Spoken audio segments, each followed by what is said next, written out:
أعوذ بالله من الشيطان الرجيم بسم الله الرحمن الرحيم هو الذي جعل لكم الأرض ذلولا فامشوا في مناكبها وكلوا من رزقه وإليه النشور أأمنتم من في السماء أن يخسف بكم الأرض فإذا هي تمور أم أمنتم من في السماء أن يرسل عليكم حاصبا فستعلمون كيف نذير وَلَقَدْ كَذَّبَ الَّذِينَ مِن قَبْلِهِمْ فَكَيْفَ كَانَ نَكِيرِ أَوَلَمْ يَرَوْا إِلَى الطَّيْرِ فَوْقَهُمْ صَافَّاتٍ وَيَقْبِضْنَ مَا يُمْسِكُهُنَّ إِلَّا الرَّحْمَنُ إِنَّهُ بِكُلِّ شَيْءٍ بَصِيرٌ أَمَّنْ هَذَا الَّذِي هُوَ جُندٌ لَكُمْ يَنصُرُكُم مِّن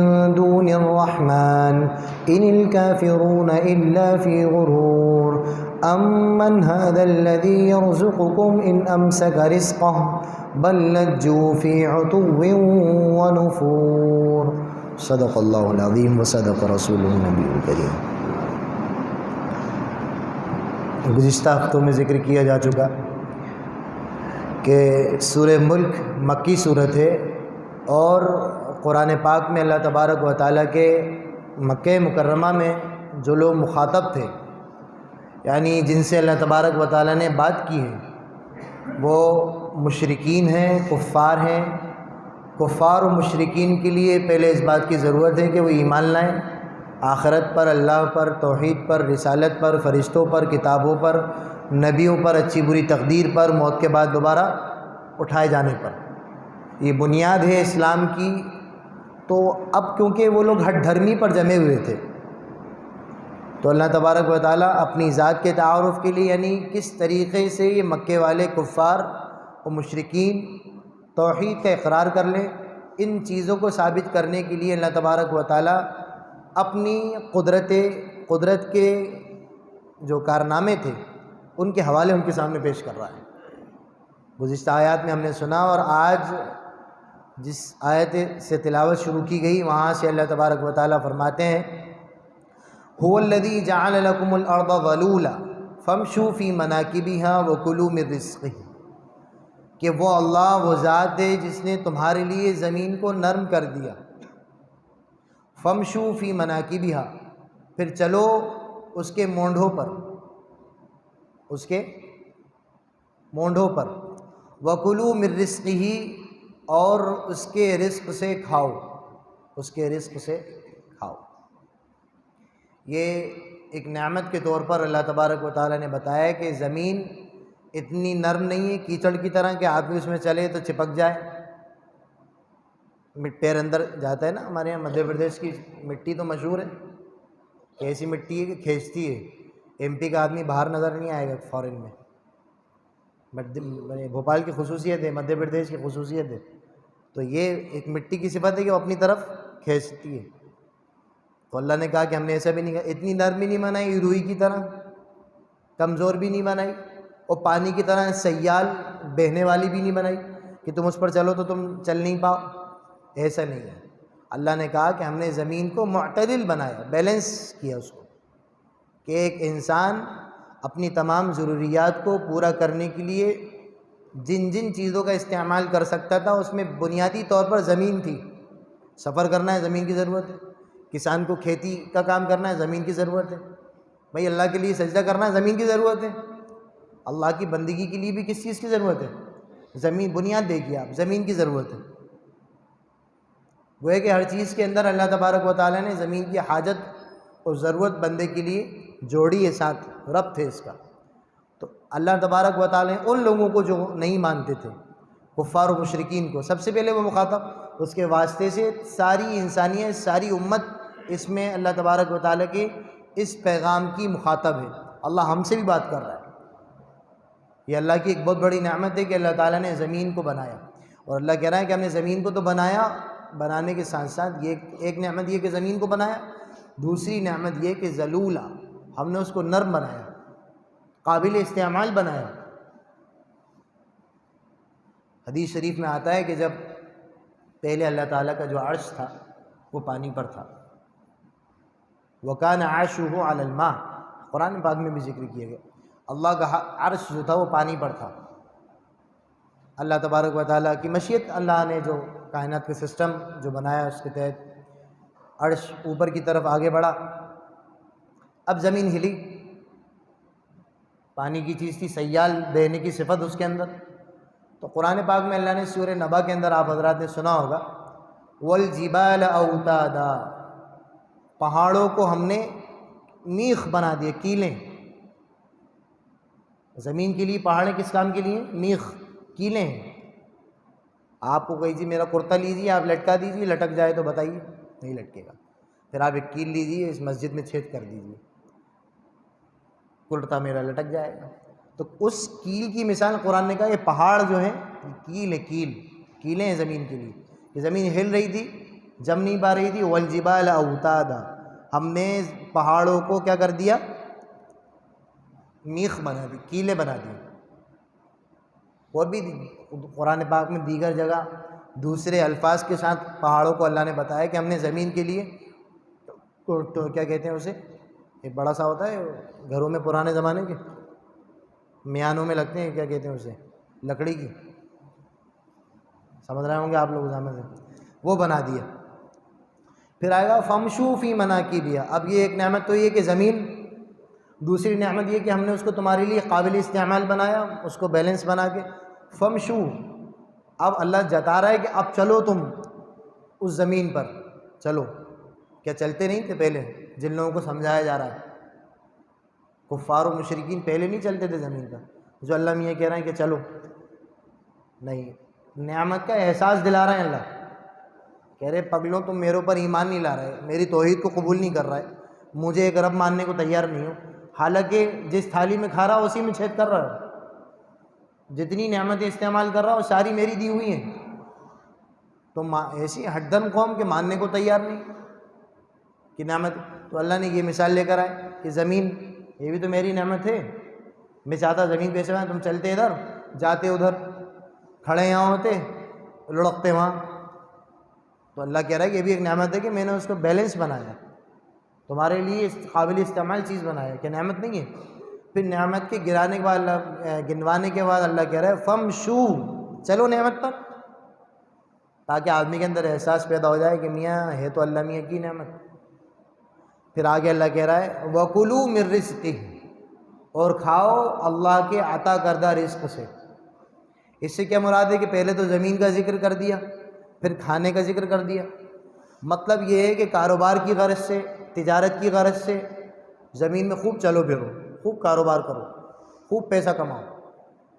وَكُلُوا مِن رِزْقِهِ، اور جو کچھ اللہ تمہیں زمین پر محنت کرنے کے بعد دے اس کو خوب کھاؤ، کوئی منع نہیں ہے. یہ قرآن کا مزاج ہے. لیکن آگے ایک جو بات اللہ نے کہی وَإِلَيْهِ النُّشُورُ، تمام کو اللہ ہی کی طرف جمع ہونا ہے. کہ آدمی زمین اللہ کی استعمال کرے گا، بہت بڑی زمین اللہ نے بنائی، بچھا دی، قابل استعمال بنائی، وہ استعمال کرے گا. اب اس پہ اپنی فیکٹریاں بنا رہا ہے، اپنے کارخانے ڈال رہا ہے، اپنی آرا مشین ڈال رہا ہے، اپنے دکانیں کھول رہا ہے، اپنے مال بنا رہا ہے. جو بھی کام کرتا ہے آدمی زمین پر کر رہا ہے. اب اس میں سے جو ارننگ ہو رہی ہے، آمدنی جو اس سے ہو رہی ہے، اس کا آدمی کھا رہا ہے، خرچ کر رہا ہے، لوگوں پر لگا رہا ہے. کہیں ایسا نہ ہو کہ غفلت میں پڑ جائے، کہیں ایسا نہ ہو غفلت میں پڑ جائے، اللہ کو بھول جائے. تو اللہ نے فوراً اگلی آیت میں کہہ دیا وَإِلَيْهِ النُّشُورُ، تم سب کو اللہ کی طرف جمع ہونا ہے. یعنی ایسی دنیا نہیں کمانا کہ جو تمہیں اللہ سے غافل کر دے، ایسی دنیا نہیں کمانا جو اللہ سے غافل کر. فرائض کو چھوڑ رہا ہے آدمی، فرائض کو چھوڑ کے دنیا کما رہا ہے، ایسی دنیا نہیں. خوب کماؤ، اللہ کا حکم، لیکن کیسے؟ آخرت کی یاد ہو، اللہ کا دھیان، پیغمبر کے طریقے زندگی میں ہو. یہ ربط ہے اس آیت کا. پھر آگے اللہ فرمایا أَأَمِنْتُم مَّن فِي السَّمَاءِ أَن يَخْسِفَ بِكُمُ الْأَرْضَ فَإِذَا هِيَ تَمُورُ، کیا تم سکون میں ہو گئے، تمہیں چین آ گیا اس شخص کے بارے میں، تم بالکل یہ یقین کرے ہوئے ہو، بالکل سکون میں ہو گئے کہ اب مجھے کوئی دھسا نہیں سکتا، عذاب نہیں دے گا. ارے وہ ذات جس سے تم بالکل مطمئن بیٹھے ہوئے ہو، اللہ، تو اللہ کہہ رہا ہے اَأَمِنْتُم مَنْ فِي السَّمَاءِ، کیا تم مجھ سے بالکل مطمئن ہو گئے جو آسمان میں ہے جو ذات، أَن يَخْسِفَ بِكُمُ الْأَرْضَ، کہ تمہیں زمین میں دھسا دے. اللہ چاہے تو کیا کر دے، تم سب کو کیا کر دے، زمین میں دھسا دے. فَإِذَا هِيَ تَمُورُ، تو جب زمین میں انسان کو دھسا دیا جائے گا پھر زمین تھر تھرانے لگے گی. ایک دم آپ سوچئے اچانک سے کوئی دھماکہ ہو اور گڈھا ہو تو ساری انسانیت. ہوا بھی لبنان کے اندر گزشتہ سال. یہاں لبنان ایک اسلامی ملک ہے، اور جس جگہ یہ حادثہ ہوا، جہاں یہ واقعہ پیش آیا، وہاں پر پورن سینٹرز بنے ہوئے تھے، فحاشی اور یانیت کے سینٹر بنے ہوئے تھے اسلامی ملک کے اندر. وہاں کی لڑکیاں استعمال ہو رہی تھیں اپنوں کے ساتھ بھی غیروں کے ساتھ بھی. تو اللہ نے یہی کرشمہ کیا کہ بلڈنگوں کی بلڈنگیں خوب، وہ تو سوشل میڈیا پہ عام ہوا منظر، بلڈنگوں کی بلڈنگیں اللہ نے دھسا دی اور گڈھا کیا زمین پر، وہ بلڈنگ اندر. لیکن عمومی طور پہ امت ہلاک نہیں ہوگی، نبی کی دعا ہے، ایک دم امت پہ عذاب نہیں آئے گا. تو اللہ یہی کہہ رہا ہے کہ تم اس ذات سے مطمئن ہو گئے جو آسمان میں ہے کہ وہ تم کو زمین میں دھسا دے پھر زمین تھر تھرانے لگے. کر کے بھی بتایا اللہ نے. اللہ ہم سب کی حفاظت فرمائے. آمنتم من فی السماء ان یرسل علیکم حاصبا، کیا تم بالکل امن میں بیٹھے ہوئے ہو اس ذات سے جو آسمان میں موجود ہیں کہ وہ تمہارے اوپر پتھروں کی بارش کر دیں؟ ارے تم کیوں توحید قبول نہیں کر رہے؟ تم کیوں نہیں مان رہے کہ فرشتے برحق ہیں؟ تم کیوں نہیں مان رہے کہ قیامت برحق ہے؟ تم کیوں نہیں مان رہے کہ جتنے نبی سیدنا آدم سے لے کر حضرت محمد مصطفیٰ صلی اللہ علیہ وآلہ وسلم تک جتنے نبی آئے سب سچے ہیں، اللہ کی طرف سے بھیجے ہوئے ہیں؟ تم کتابوں پر ایمان کیوں نہیں لا رہے آسمانی؟ تم کیوں نہیں مان رہے کہ قیامت کا دن ہے؟ تم کیوں تسلیم نہیں کر رہے کہ موت کے بعد تمہیں اٹھایا جائے گا؟ اچھے کام کرو گے تو اچھا اس کا بدلہ ملے گا، برے کام کرو گے برا اس کا بدلہ ملے گا. اب سمجھانے کو غصہ اللہ کا. کیا تم مطمئن ہو گئے کہ زمین میں تم دھسا دیے جاؤ یا تمہارے اوپر پتھروں کی بارش ہو جائے؟ یہ اللہ سمجھا رہا ہے. اب یہ نہیں سوچنا چاہیے کہ اصل میں سورہ ملک مکی صورت ہے، کہا جا رہا ہے مشرکین سے، کہا جا رہا ہے کفار سے. غلط بات ہے. حضرت عمر رضی اللہ تعالیٰ عنہ ایک مرتبہ گزر رہے تھے، ایک تابعین و صحابہ کی جماعت آپ کے ساتھ تھی، تو ایک صاحب نے تلاوت کی وَالطُّورِ وَكِتَابٍ مَّسْطُورٍ فِي رَقٍّ مَّنشُورٍ وَالْبَيْتِ الْمَعْمُورِ وَالسَّقْفِ الْمَرْفُوعِ إِنَّ عَذَابَ رَبِّكَ لَوَاقِعٌ. بس اس قاری صاحب نے، پڑھنے والے نے یہاں تک پڑھی اور آگے پڑھا مَا لَهُ مِن دَافِعٍ. حضرت عمر رضی اللہ تعالیٰ عنہ بے ہوش ہو گئے، غشی طاری ہو گئی، گر گئے آیت سن کے. یعنی کہ آیت کا ترجمہ یہ ہے کہ آپ کے پروردگار کا عذاب آ کر رہے گا. مَا لَهُ مِن دَافِعٍ، کوئی اس عذاب کو ٹالنے والا نہیں ہے. حضرت عمر نے اس آیت کو سنا اور بے ہوش ہو گئے. یہ ایمان کی کیفیت تھی. کیونکہ مکہ کی گلیوں میں، مدینے کے ماحول میں پکایا گیا، حضور نے سب تربیت کی، تو ظاہر ہے کہ اندر سے بہترین بنے ہوئے تھے. تو آیت سنی تو وہ پرانی یادیں تازہ ہو گئی. اب جو صاحب نے ان کو اٹھایا، حضرت عمر رضی اللہ تعالیٰ اٹھا کر کہا کہ ارے حضرت یہ پانی وانی ڈال کے چھینٹے، یہ آیت تو کافر کے بارے میں ہے. کس کے بارے میں؟ یہ مسلمانوں کا عام نظریہ اس وقت یہ ہے، ارے صاحب وہ تو یہودیوں کے بارے میں کہا اللہ نے، وہ تو نصرانیوں کے بارے میں کہا ہے اللہ نے، وہ تو فلاں کے بارے میں کہا. نہیں. حضرت عمر نے کہا ارے تم اب تک قرآن ہی نہیں سمجھے، اب تک تم قرآن ہی نہیں سمجھے.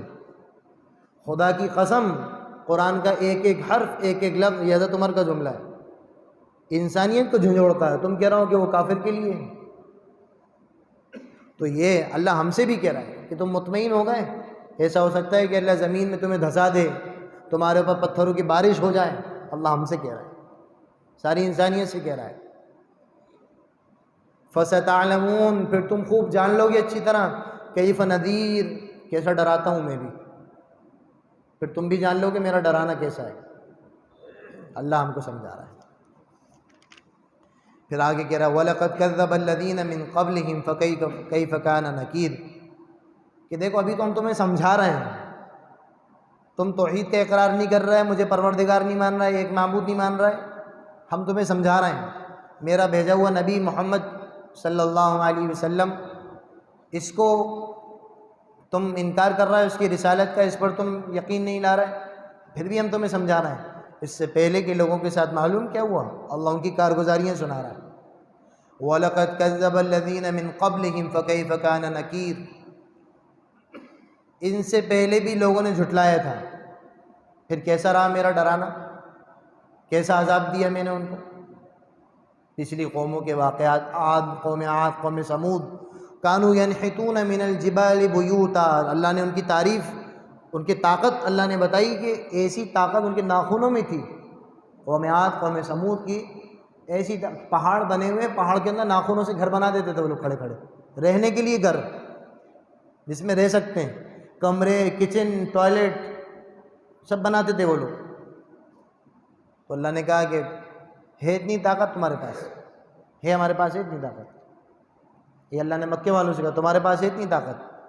ان کے بھی یہی دعوت ہے، من اشد منا قوہ، ہم سے زیادہ ہے کوئی طاقتور؟ پھر اللہ نے کیا ہوا؟ ایک رات میں بارش ہی بارش، بارش ہی بارش، بارش ہی بارش، ساری قوم تہس نہس۔ قوم عاد خوب تیز تند اللہ نے ہوا چلائی، ایسی ہوا چلائی قوم عاد برباد ہو گئی۔ حالانکہ بارش بہت بڑی نعمت ہے، بہت بڑی رحمت ہے۔ اللہ کہہ رہا ہے کہ ہم نے کیا کرا؟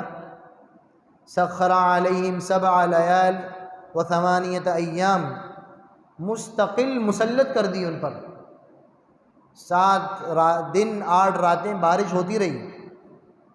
وَأَمَّا عَادٌ فَأُهْلِكُوا بِرِيحٍ صَرْصَرٍ عَاتِيَةٍ، قوم عاد کے ساتھ تو ہم نے یہ معاملہ کیا کہ خوب تیز ہوا چلا دی، قوم عاد برباد ہو گئی۔ وہ جو کہتے تھے ہے کوئی ہم سے طاقتور، ہے کوئی ہم سے طاقتور، اونچے اونچے کھجوروں کے درخت کے برابر ان کی قداور تھے وہ لوگ، اتنی بڑی بڑی ہائٹ تھی ان کی۔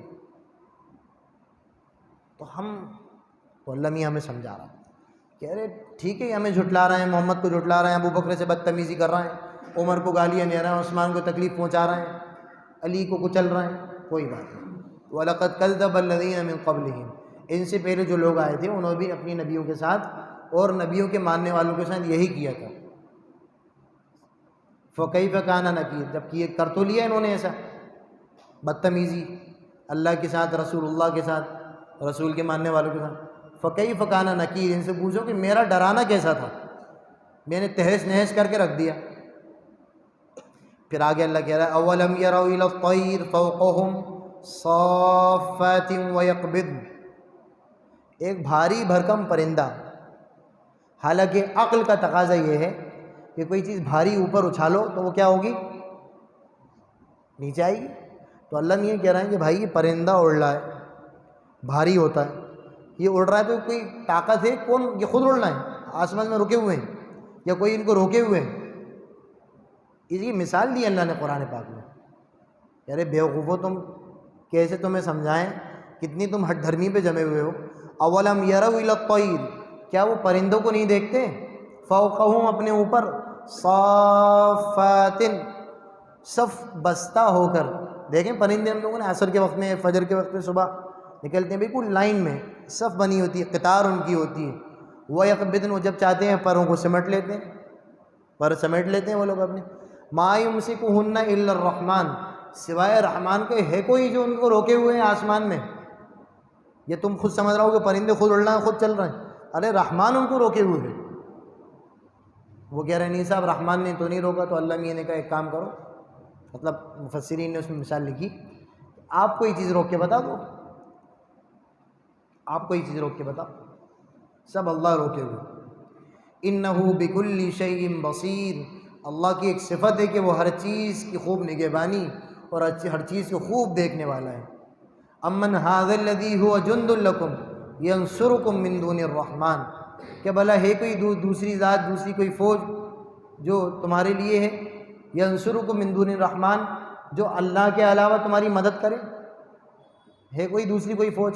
ارے یہ فرشتوں کی فوج ہے، اللہ کی فوج ہے۔ فرشتے بعض ایسے ہیں، حدیث شریف میں آیا، خود قرآن میں کہہ رہا ہے وَيَسْتَغْفِرُونَ لِمَنْ فِي الْأَرْضِ، بعض فرشتے ایسے ہیں کہ زمین والوں کے لیے استغفار کرتے ہیں، قرآن میں اللہ نے بیان کیا۔ بعض فرشتے اللہ کے ایسے ہیں کہ ہم تو گناہ کر رہے ہیں لیکن وہ فرشتے استغفار کر رہے ہیں، یہ اللہ کی محبت ہے ہم سے۔ فرشتے ہمارے لیے اللہ سے معافی مانگ رہے ہیں کہ اللہ اس نے آج بیوی کو پریشان کرا، آپ معاف کر دینا۔ خیر حقوق العباد تو توبہ سے معاف نہیں ہوتے، مثال دے رہا تھا میں۔ کوئی بھی ایسا گناہ جو حقوق اللہ سے تعلق رکھتا ہے تو اس کو اللہ تبارک و تعالیٰ معاف کر دے۔ ان الکافرون الا فی غرور، یہ نہ ماننے والے یہ تو تکبر میں الجھے ہوئے ہیں، یہ اللہ آگے کہہ رہا ہے۔ اس لیے مفسرین نے لکھا ہے کہ انسان کے اندر دو چیزیں ایسی ہوتی ہیں جو اس کو اللہ کا باغی بنا دیتی ہیں۔ کتنی چیزیں؟ وہ چاہ کر بھی اللہ کا قریب نہیں ہو پا رہا، حالانکہ سب چاہتے ہیں یار ہم اللہ کے قریب ہو جائیں، اب تو اللہ میاں مل جائیں، لیکن فرمایا دو چیزیں ایسی ہیں جو آدمی کے اندر، ہر آدمی میں ہوتی ہیں، تکبر اور نہ ماننے کا جذبہ۔ تکبر اور قرآن میں شیطان کے مردود ہونے کی، وہ کافر ہونے کی یہی دو وجہ لکھی ہیں، ابا واستکبر وکان من الکافرین، ہے نا، قرآن میں کئی جگہ آتا ہے ابا واستکبر وکان من ابا، انکار کر دیا، نہیں مانا۔ اللہ نے کہا آدم کو سجدہ کرو، نہیں مانا۔ اللہ میاں کہہ رہے ہیں سجدے کا، ہم نہیں مانا۔ اللہ میاں کہہ رہے ہیں فجر میں سجدہ کرو، ظہر میں سجدے کر لو، عصر میں کر لو، نہیں مانا۔ ہم بھی تو انکار کر رہے ہیں، ہم شیطان کے ساتھ کیوں جوڑتے ہیں سجدے کو؟ ہم بھی تو سجدوں کا انکار کر رہے ہیں۔ تو ابا ایک تو نہیں ماننا، دوسرا واستکبر، اپنے آپ کو بڑا سمجھنا، اپنے آپ کو کچھ سمجھنا کہ میں بھی کچھ ہوں۔ یہ دو خوبیاں تھیں، برائیاں تھیں شیطان کی، تو پھر کیا ہوا نتیجہ؟ وَكَانَ مِنَ الْكَافِرِينَ، کافر ہو گئے وہ۔ تو اللہ تبارک و تعالی ہمارے اندر سے تکبر بھی نکالے اور اپنے آپ کو جو ہم سمجھتے ہیں وہ بھی نکالے۔ تمام نبیوں کی جو خصوصیت تھی تواضع، تمام نبیوں کی اپنے آپ کو چھوٹا بنانا، یہ اللہ ہم تمام کو نصیب فرمائے۔ قرآن پاک کا جو حق ہے اللہ ہم کو ادا کرنے کی توفیق عطا فرمائے۔ وآخر دعوانا الحمد للہ رب العالمین۔ اللہم لک